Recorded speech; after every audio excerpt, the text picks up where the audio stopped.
नमस्कार मंडळी, कसे आहात तुम्ही सगळे? आय होप तुम्ही सगळे चांगले आहात आणि आम्हीही चांगले आहोत. सध्या जपानमध्ये खूप असा कडक उन्हाळा आहे आणि उन्हाळा म्हटलं की भाज्या, पालेभाज्या, फळं हे असं एक छान कॉम्बिनेशन असतं. पण भारतात जसं आपण अगदी कुठली भाजी तुम्हाला खायची आहे ती लगेच तुम्ही वाण्याकडून जाऊन आणता आणि ती बनवता, असं बाहेरच्या देशामध्ये गेल्यानंतर होत नाही. कारण तुम्ही आठवड्याचा एकदम किराणा भाज्या आणून ठेवता आणि त्याच्यातूनच तुम्हाला ते करावं लागतं.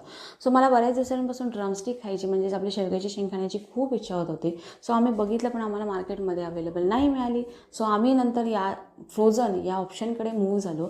याच्यामध्ये तुम्हाला बरेचसेच ऑप्शन्स असतात, जसं भेंडी आहे, त्याच्यानंतर तुम्हाला सांगते कांद्याची पात आहे, वाटाणा आहे, ड्रमस्टिक आहे आणि आपले मिरची आहे. अशी बऱ्याचशाच गोष्टी तुम्हाला फ्रोझनमध्ये मिळतात.